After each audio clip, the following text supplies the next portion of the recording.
নমস্কার বন্ধুরা, আমার রান্নাঘরে সবাইকে স্বাগত। ফুলকপির ডাঁটা চচ্চড়ি তো সবাই বানিয়েছেন, একবার এই মশলা দিয়ে বানিয়ে দেখুন, খেতে দুর্দান্ত লাগে। তো চলুন দেখে নেওয়া যাক আমি ফুলকপির ডাঁটা চচ্চড়ি কিভাবে বানিয়ে নিচ্ছি।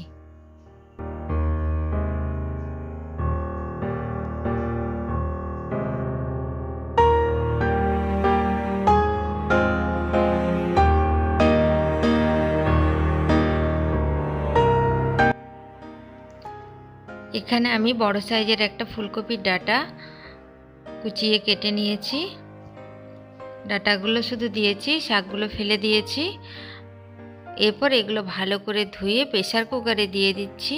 প্রেসার কুকারে দিয়ে আমি মিডিয়াম আঁচে 5টা সিটি দিয়ে নেব। দিয়ে দিলাম অল্প একটু নুন। এবার আমি 1 কাপের মতো জল দিয়ে ঢাকা দিয়ে এটা জলটা ফেলে দেব সেদ্ধ করে। এখানে নিয়েছি আমি 2টো আলু, একটা মূলো, একটা বেগুন আর 3টে কাঁচা লঙ্কা কেটে ভালো করে ধুয়ে নিয়েছি। কড়াই আমি 2 চামচ তেল গরম করতে দিয়েছি। তেলের মধ্যে আমি একটু 5 ফোড়ন আর একটু জিরে ফোড়ন দিয়ে দিয়েছি।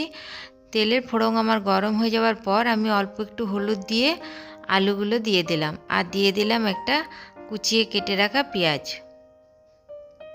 পেঁয়াজ আর আলুটা আমি একটু ভেজে নেব।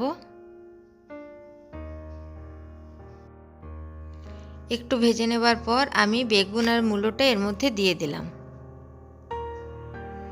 এবার ভালোভাবে সব সবজিগুলো একটু ভেজে নেব। সবজিগুলো আমার ভাজা হয়ে গেছে, খুব সুন্দর করে আমি ভেজে নিয়েছি। এরপর এখানে দিয়ে দিলাম 1 চামচ সরষে, একটা শুকনো লঙ্কা বাটা আর 1.5 চামচের মতো আদা রসুন বাটা, আর আমি কিছু ডালের বড়ি এখানে আমি ভেজে রেখেছিলাম। দিয়ে দিলাম আমি পরিমাণ মতো নুন আর হলুদ গুঁড়ো, আর দিয়ে দিলাম 1 চামচ জিরে গুঁড়ো। একটু জল দিয়ে আমি মশলাটা ভালো করে কষিয়ে নেব। তার আগে আমি ডাঁটাগুলো এর মধ্যে দিয়ে দিলাম। এবার মশলার সাথে সব সবজিগুলো ভালো করে কষিয়ে নেব।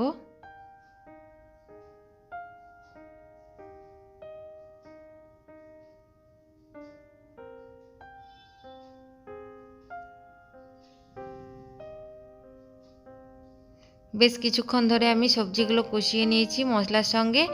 এই চচ্চড়িটাতে একটু আদা রসুন বাটা দিলে খেতে খুব ভালো লাগে। দিয়ে দিলাম আমি 3টে কাঁচা লঙ্কা। একটু আদা রসুন বাটা দিলে সবজির টেস্টটাই বদলে যায়। এরপর আমি এর মধ্যে 1/2 কাপ জল দিয়ে কম আঁচে ঢাকা দিয়ে রেখে দেব। মাঝখানে একবার খুলে আমি ভালোভাবে নাড়াচাড়া করে একটু জল দিয়ে আরও ঢাকা দিয়ে দেব।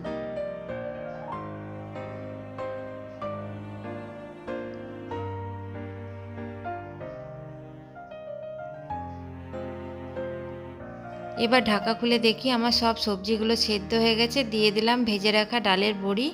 ডালের বড়িটি দিয়ে আমি ভালোভাবে নাড়াচাড়া করে দেব। আমার তৈরি হয়ে গেল সুন্দর স্বাদের একটি ফুলকপি ডাঁটা চচ্চড়ি। আমার এই রেসিপি যদি আপনাদের ভালো লাগে তো আমার চ্যানেলটিকে সাবস্ক্রাইব করার জন্য অনুরোধ রইল, সঙ্গে একটি লাইক করে দেবেন। ভিডিওটি দেখার জন্য আপনাদের সকলকে অসংখ্য ধন্যবাদ।